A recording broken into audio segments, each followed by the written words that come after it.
एक और एग्जांपल से बताता हूँ मैं आपको इसका। जैसे मैंने कहा H है, ठीक है, ऑक्सीजन है और सल्फर है। अब इसमें बताओ, आप खुद ही बता दो, फर्स्ट किसको मानोगे आप? किसी को भी मान। सर हाँ बताओ। हाइड्रोजन को मान लेते हैं। हाइड्रोजन फर्स्ट हो गया। सेकंड किसे मानोगे? ऑक्सीजन। ऑक्सीजन को। और थर्ड? Third sulphur. ठीक है।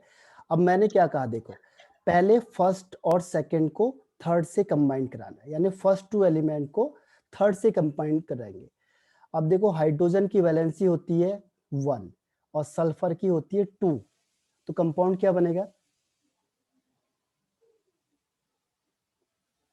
इसे क्रॉस करना पड़ेगा आपको, तो कंपाउंड क्या होगा? H2S। H2S। ठीक है।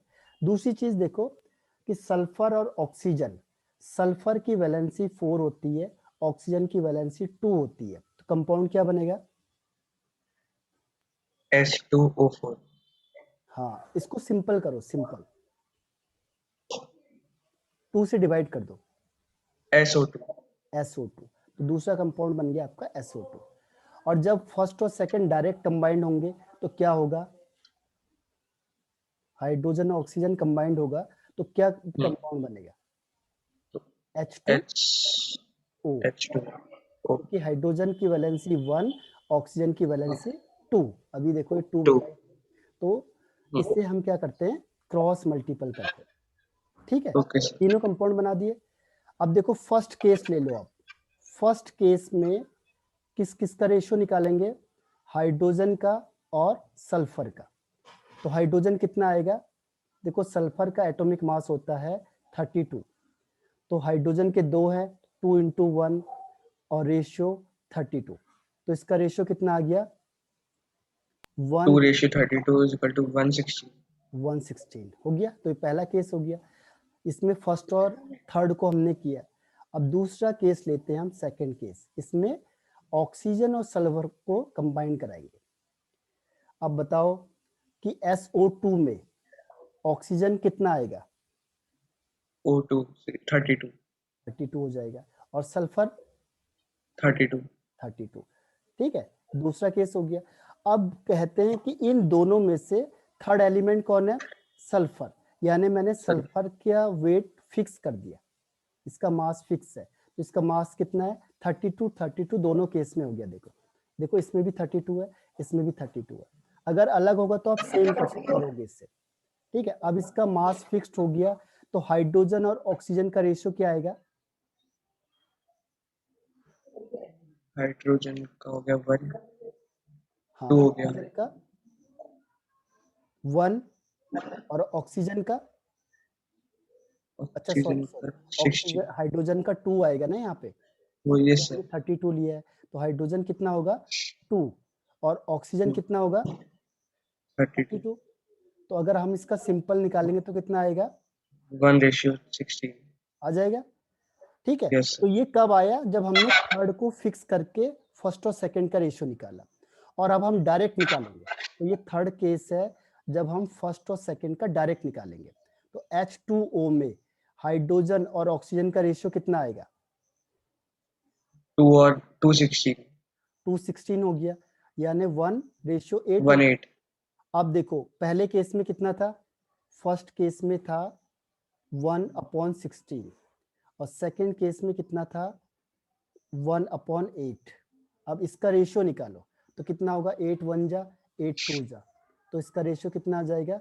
1:2 हो जाएगा फर्स्ट केस और सेकंड केस में। जो इसका रेशियो आएगा वो कितना होगा? एक सिंपल होल नंबर रेशियो आएगा। यही है law of reciprocal sir proportion. Second या थर्ड? थर्ड वाले को, थर्ड थर्ड, ये ओके। सेकंड भी नहीं, इसको आप फोर्थ कर लो, फोर्थ, क्योंकि ये इससे निकल के आया ना, फर्स्ट और सेकंड को कंबाइन करके फोर्थ बना है। तो फोर्थ को और थर्ड को अगर हम डिवाइड करेंगे तो एक सिंपल होल नंबर रेशियो में आएगा, तो ये इस लॉ को फॉलो करता है, अदरवाइज इसे फॉलो नहीं करेगा। क्लियर हुआ? अब ये सबसे यस टफ सर। है समझने में। इसमें आप जो टीचर समझाएगा वहां पे, तो इसमें सबसे ज्यादा टाइम लगता है, क्योंकि ये सबसे कॉम्प्लिकेटेड है, लेकिन है आसान थोड़ा सा। देखो, पजल है इसमें चीजें। ऐसे आप दूसरा करो, नाइट्रोजन ले लिया मैंने, ऑक्सीजन ले लिया, हाइड्रोजन ले लिया, ठीक है। अब ये आप खुद ट्राई करके मुझे बताना, ये फर्स्ट ले लो, इसे सेकंड ले लो, इसे थर्ड ले लो, आप चेंज कर सकते हो, आप इसे थर्ड मान लो, इसे फर्स्ट मान लो, इससे कोई फर्क नहीं पड़ेगा, ठीक है। अब मुझे बताओ कि जब नाइट्रोजन और हाइड्रोजन कंबाइंड होंगे तो कंपाउंड क्या बनेगा। नाइट्रोजन की वैलेंसी होती है -3, हाइड्रोजन की होती है 1, तो कंपाउंड क्या बनेगा। NH3। NH3, तो पहला ध्यान रखना है NH3 हमेशा बनेगा इसमें। और हाइड्रोजन और ऑक्सीजन कंबाइन करेंगे तो कंपाउंड क्या बनेगा, H2O। H2O बन जाएगा, ठीक है। तीसरी चीज, नाइट्रोजन और ऑक्सीजन कंबाइन करेंगे तो कंपाउंड क्या बनेगा। अब ध्यान रखना, अभी मैंने नाइट्रोजन की वैलेंसी कितनी बताई आपको, -3, -3। ऑक्सीजन की कितनी होती है, 2 होती है, 2। तो बताओ क्या बनेगा कंपाउंड। N2O3। हाँ, N2O3। ये 3 कंपाउंड बन गए। अब इसी पे इस लॉ को फॉलो करना है और फिर आपको ये बताना है कि ये इस लॉ को फॉलो करेगा या नहीं करेगा। कर दोगे। यस। हाँ, तो इसको आपको देता हूं मैं करने के लिए। अब मैं आगे बढ़ जाता हूँ इसमें। अब इसमें आते हैं कुछ इंपॉर्टेंट टर्म्स, ठीक है। अब यहाँ से आपको बेसिक चीजें, क्योंकि इसमें चैप्टर ही क्या है, सम बेसिक कॉन्सेप्ट है, यानी यहाँ पे आपको बहुत छोटी छोटी चीजें बताई जाएगी। तो अब मैं आपको बताता हूँ इम्पोर्टेंट टर्म्स। इम्पोर्टेंट टर्म्स में पहला आता है मास। मास किसे कहते हैं। मास की डिफाइन होती है amount of substance present in it, जो उसमें प्रेजेंट होता है वही उसका क्या हो जाएगा, मास हो जाएगा। किसी भी सब्सटेंस में जितना अमाउंट प्रेजेंट होगा वही उसका मास होगा, ठीक है। इसकी यूनिट क्या होती है, सबसे मेन है इसमें यूनिट, जैसे केजी किलोग्राम, ग्राम, मिलीग्राम, माइक्रोग्राम, ऐसे बहुत सारे यूनिट हो सकती है इसकी, लेकिन ये ज्यादा यूज होती है। अब कन्वर्जन करना है इसमें मेन, बताओ 1 केजी में कितने ग्राम, 1000। 1000 ग्राम। 1 ग्राम में कितने मिलीग्राम, 10। 1000, ये भी 1000 ही होता है। 1000। हाँ, ओके। ठीक है। मिलीग्राम। 1 माइक्रोग्राम में कितने ग्राम, ये होता है 10⁻⁶। अगर मैंने कहा आपको 1 केजी में कितने मिलीग्राम, तो कितना आंसर होगा। देखो 1 1 केजी kg में में कितने मिलीग्राम? मिलीग्राम, 1 केजी में 1000 ग्राम और 1 ग्राम में 1000 मिलीग्राम, तो 1 केजी में कितने मिलीग्राम। 10⁻⁶। हाँ, 10⁻⁶ है, तो ये कन्वर्जन हमें आना चाहिए, यस। ठीक है। अगर मैंने कहा 1 माइक्रोग्राम है इज इक्वल टू 10⁻⁶ ग्राम, तो 1 ग्राम में कितने माइक्रोग्राम हो जाएंगे। 10⁻⁹ -9। नहीं, 10⁻⁶ ही रहेगा। ये देखो, इसको चेंज करो, ये जो है ये अपॉन में चले जाएगा, देखो इसको 1 में निकाल लें तो ये अपॉन में चले जाएगा, तो क्या होगा 1 gram is equal to 1/10⁻⁶ 6। Microgram. अब ये तो ऊपर साइन आ नीचे से जाएगी, ऊपर आएगा तो प्लस में हो जाता है। प्लस में हो जाएगा। हाँ, तो ये हो जाएगा 10⁻⁶ माइक्रोग्राम। ये क्यों जरूरी है देखो, क्योंकि जब आप क्वेश्चन आंसर करोगे तो मुझे क्वेश्चन चाहिए किलोग्राम में और क्वेश्चन दे दिया उसने माइक्रोग्राम में, तो फिर मुझे क्या करना पड़ेगा, चेंज करना पड़ेगा। चेंज इसीलिए करना। बेसिक चीजें बताई जाती है आपको, है ना। क्योंकि आपने सुना होगा, भी आगे आएगा MKS सिस्टम, यानी अगर आप लेंथ को मीटर में लेते हो तो वेट को आपको किलोग्राम में लेना पड़ेगा और टाइम को सेकंड में लेना पड़ेगा। तो और सेकंड। मैंने यस। आपको दे दिया क्वेश्चन 500 माइक्रोग्राम, तो फिर क्या करना पड़ेगा आपको, इसको किस में चेंज करना पड़ेगा, केजी में चेंज करना पड़ेगा। kg में कन्वर्ट करना पड़ेगा। हाँ, इसीलिए कन्वर्जन इंपॉर्टेंट होता है। कन्वर्जन कर दोगे किसी का भी। यस। तो ये पहला स्टेप था इसका। अब दूसरी चीज आती है वॉल्यूम। वॉल्यूम क्या होता है, वॉल्यूम मीन्स होता है space occupied, by the gas या कोई भी कंपाउंड, जितना स्पेस ऑक्यूपाइड करती है वो उसका वॉल्यूम हो गया। कोई भी सब्सटेंस हो गया, सॉलिड, लिक्विड या गैस हो गया, वो उसका वॉल्यूम होता है। लेकिन ध्यान रखना, गैस के केस में कई बार वॉल्यूम नहीं दिया होता, तो गैस जिस कंटेनर में रखी हुई है वही उसका वॉल्यूम हो जाता है। देगा नहीं, वो कहेगा एक रूम है, इसमें गैस फिल है, तो जो इस रूम का वॉल्यूम होगा, जो ये रूम है इसका वॉल्यूम है, वही उस गैस का वॉल्यूम माना जाएगा, क्योंकि ये तो पूरा फिल हो जाएगी गैस। ठीक है, तो गैस के केस में क्या होता है, जिस कंटेनर में उसे रखा हुआ है वही उस गैस का वॉल्यूम माना जाएगा। तो गैस का वॉल्यूम आपको अलग से नहीं देगा। ठीक, तो समझ में आया, जिस कंटेनर में गैस रखी होगी वो उसमें पूरी फिल हो जाती है, तो वही उसका वॉल्यूम हो जाएगा, जो गैस का वॉल्यूम है। ओके अब देखो इसकी यूनिट क्या है, मेन है यूनिट, क्योंकि डिफाइन भी नहीं पूछा जाता है ना ये पूछा जाता है। सबसे मेन आता है इसमें यूनिट का, ये याद रखना है आपको। जैसे मैंने कहा 1 cc, सुना आपने नाम इसका सीसी का? 1 cc सीसी मतलब होता है क्यूबिक सेंटीमीटर। ठीक है, क्यूबिक सेंटीमीटर, तो ये 1 ml के बराबर होता है, या इसे कहते हैं 1 सेंटीमीटर क्यूब। सेंटीमीटर क्यूब या क्यूबिक सेंटीमीटर एक ही बात है। जैसे आप कहते हैं हमारी बाइक 180 सीसी है, तो सीसी मीन्स होता है क्यूबिक सेंटीमीटर। ठीक है, ये वॉल्यूम के लिए यूज करते हैं हम लोग, सीसी ज्यादा दिया रहता है क्वेश्चन में, तो सीसी का मतलब 1 ml या फिर 1 सेंटीमीटर क्यूब। ठीक है, ओके सर अब देखो मैंने कहा 1 litre is equal to 1000 ml, तो बताओ कितने सीसी होगा और कितना सेंटीमीटर क्यूब होगा? सर 1000 cc हो गया 1000 सीसी और 1000 सेंटीमीटर क्यूब हो गया। सेंटीमीटर क्यूब ठीक, अब देखो कई बार क्वेश्चन इसमें नहीं दिया होगा आपको, अगर मैंने कहा आपको 1 metre cube is equal to कितने लीटर, तो ये होता है 10 की पावर 3 लीटर। ठीक है, और मैं बोलूंगा 1 मीटर क्यूब में कितने सेंटीमीटर क्यूब, तो कितना आंसर हो जाएगा? देखो सेंटीमीटर 1 क्यूब लीटर में 1000 सेंटीमीटर क्यूब, और 1 मीटर क्यूब में 1000 लीटर, तो बताओ कि कितने सेंटीमीटर क्यूब आएंगे 1 मीटर क्यूब में?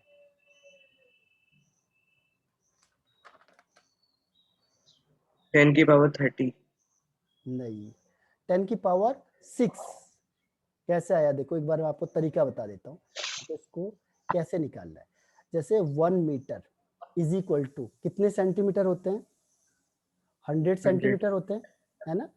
अब क्यूब है, क्यूब का मतलब क्या हुआ, हम 3 बार मल्टीप्लाई करेंगे, 1 metre into 1 metre into 1 metre is equal to 100 centimetre into 100 centimetre into 100 centimetre, तो ये 100 सेंटीमीटर क्यूब हो गया। अब कितने जीरो इसमें? 6 6 जीरो, तो ये 10 की पावर 6 हो जाएगा। 1 metre cube is equal to 10 की पावर 6 सेंटीमीटर क्यूब। ठीक है, ओके यस सर एक और क्वेश्चन दे दिया मैंने आपको, 1 मीटर क्यूब में बताओ कितने डीएम क्यूब होंगे, क्योंकि कई बार क्वेश्चन डीएम में होगा और हमें मीटर में चेंज करना है, तो कितने होंगे, कैसे रिलेशनशिप स्टेब्लिश करेंगे? यही मेथड यूज करो जो मैंने किया है। आपको पता है 1 metre is equal to 10 dm, अब बताओ कितना आएगा? 1 मीटर 1 मीटर में, 10 की पावर 3 हाँ वेरी गुड, 10 की पावर 3। अब मैं बोलूंगा बताओ 1 डीएम क्यूब और में कितने लीटर होंगे? 1 dm कितने हाँ, लिखते 1 डीएम में कितने लीटर होंगे? 10 देखो 1 मीटर क्यूब में 1000 लीटर और 1 मीटर क्यूब में 1000 डीएम क्यूब। अभी इसको बताया था आपको, 1 मीटर क्यूब में 10 की पावर 3 लीटर, लीटर होते हैं क्यूब में 10 की पावर 3 डीएम क्यूब, तो एक डीएम क्यूब में कितने लीटर होंगे? 10 नहीं, 1, दोनों सेम हो गए ना, देखो 10 की पावर 3 yes, अब इन दोनों को इक्वल कर दो, क्योंकि ये इक्वल है तो ये भी इक्वल होगा, तो क्या होगा 10 की पावर 3 से 10 की पावर 3 कैंसिल आउट हो जाएगा, तो 1 का आंसर कितना आएगा 1। तो 1 आएगा। जैसे क्वेश्चन में दे दिया कि 500 dm क्यूब, इसका मतलब आप समझ जाओगे कि 500 लीटर, ठीक है। Okay sir. कन्वर्ट। अब बताओ 1 dm क्यूब में कितने सेंटीमीटर क्यूब होंगे? 1 डीएम क्यूब में कितना सेंटीमीटर? हाँ,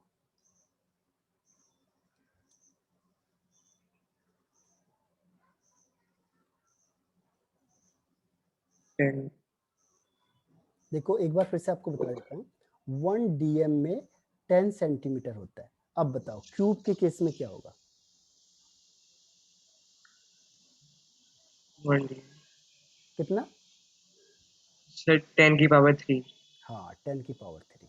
ये तरीका आना चाहिए आपको। देखो क्यों, क्योंकि क्वेश्चन तो किसी में भी दे सकता है, आपको किसी में भी कन्वर्ट करना पड़ सकता है, तो ये कन्वर्जन आना चाहिए। Conversion is main. आप न्यूमेरिकल क्वेश्चन करोगे तो आपको किस में दे देगा क्वेश्चन, डीएम में दे देगा, और एक को दे देगा सेंटीमीटर में, तो आपको चेंज करना पड़ेगा एक को दूसरे में। तो उसके लिए हमें ये कन्वर्जन आना चाहिए। तो देखो 1 मीटर में 10 डीएम, 1 डीएम में 10 सेंटीमीटर, और अगर 1 सेंटीमीटर में 10 मिलीमीटर, तो इस तरीके से चेंज करना आना चाहिए। फिर कोई भी वैल्यू दी हो, और एक चीज का ध्यान रखना, 1 सीसी में 1 ml और 1 सेंटीमीटर क्यूब, दूसरा 1 मीटर क्यूब में 1000 लीटर। तो यहाँ से हम इस लीटर से सेंटीमीटर क्यूब को निकाल सकते हैं।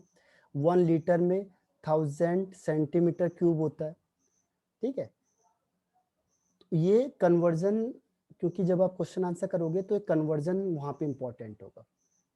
आ जाएगा कन्वर्जन?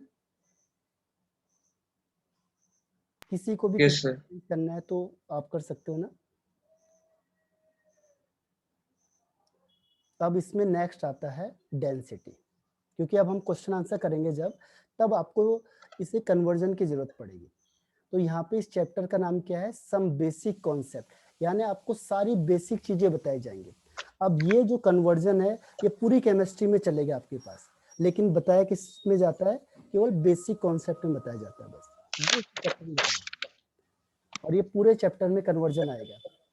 डेंसिटी का मतलब क्या होता है, मास पर यूनिट वॉल्यूम, ठीक है, उसे कहते हैं डेंसिटी, यानी denoted by D. D is equal to होता है मास अपॉन वॉल्यूम।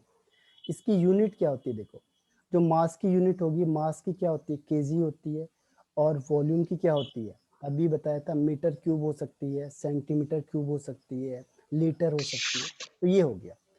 दूसरा है क्या, केजी को हम ग्राम में भी लिख सकते हैं, मीटर को हम सेंटीमीटर में भी लिख सकते हैं, ऐसे कुछ भी लिख सकते हैं। जैसे मैं लिखूंगा ग्राम पर ml लिख दिया, ग्राम पर लीटर लिख दिया, केजी पर लीटर लिख दिया, तो डिपेंड करेगा कि क्वेश्चन में कैसा दिया हुआ, ठीक है। तो ये समझ में आया आपको, मास की यूनिट ऊपर लिखनी है, वॉल्यूम की यूनिट नीचे लिखनी है, ठीक। यस अब मेन है, मैंने कहा कन्वर्जन। जैसे मैंने कहा आपको बताओ 1 केजी पर मीटर क्यूब को चेंज करो ग्राम पर सेंटीमीटर क्यूब में, तो कितना आएगा। तो इसकी मैं आपको ट्रिक बता देता हूँ एक बार, और ये आप फिजिक्स में भी पढ़ोगे। देखो 1 केजी में कितने ग्राम होते हैं, 1000। 1000, तो यहाँ पे लिखेंगे 1000 ग्राम। क्लियर। दूसरा देखो यस 1 मीटर क्यूब में कितने सेंटीमीटर क्यूब होंगे, 100। नहीं 10 की पावर 6 क्यूब है ना, 1 अच्छा मीटर में क्यूब, हाँ 100 10 की पावर सेंटीमीटर, 6। लेकिन क्यूब का मतलब 3 टाइम्स, तो 100 इंटू 100 इंटू 100, 10 की पावर 6 सेंटीमीटर क्यूब। अब इसे सॉल्व कर दो, तो देखो 6 प्लस का है, ऊपर जाएगा तो माइनस का हो जाएगा, तो 10 की पावर 3 माइनस 6 हो जाएगा ग्राम पर सेंटीमीटर क्यूब, यानी आंसर कितना आ गया, 10 की पावर -3 ग्राम पर सेंटीमीटर क्यूब। कन्वर्जन आ जाएगा करना। Yes sir. हाँ, इसमें जो मेन चीज है वो कन्वर्ट करना ही है, क्योंकि यूनिट कहता है वो कि हमें यूनिट इसी में चाहिए, ग्राम पर सेंटीमीटर क्यूब में चाहिए या मीटर क्यूब में चाहिए। अब मैंने आपको दूसरा क्वेश्चन दे दिया, मैंने कहा आपको 1 ग्राम पर सेंटीमीटर क्यूब है और इसे चेंज करना है केजी पर मीटर क्यूब में, कैसे करेंगे? कितना आएगा बताओ, ये ट्रिक बताओ, इसको करना कैसे है, इसको बताओ, इसको हम क्या करेंगे? करना क्या है, देखो 1 kg इज इक्वल टू 1000 ग्राम, तो 1 ग्राम में क्या होगा 10 की पावर माइनस 3 kg, ठीक है। तो ग्राम को किस में चेंज करना है, केजी में, तो 1 ग्राम में 10 की पावर माइनस 3 kg, ठीक। और ऐसे ही 1 सेंटीमीटर क्यूब को चेंज करना है मीटर क्यूब में। अब बताओ 1 सेंटीमीटर क्यूब में कितने मीटर क्यूब आएंगे? अभी आपने पढ़ा था कि 1 मीटर क्यूब में 10 की पावर 6 सेंटीमीटर क्यूब होता है, तो 1 सेंटीमीटर क्यूब में कितने मीटर क्यूब होंगे?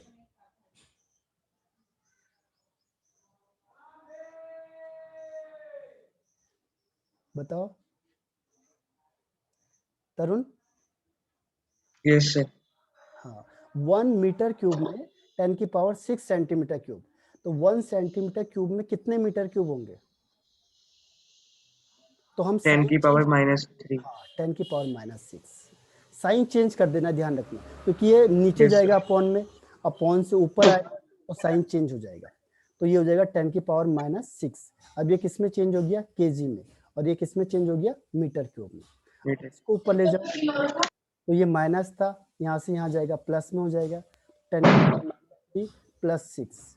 अब ये किस में चेंज हो गया, केजी पर मीटर क्यूब में। तो कितना आंसर आ गया, 10 की पावर 3। तो कन्वर्जन आ जाएगा ये। Yes sir. हाँ, तो आज के लिए हम इतना ही करते हैं, ठीक। और मैं आपको नोट्स भेजता हूँ और क्वेश्चन भेजता हूँ, उसे करना। Bye bye. Okay sir.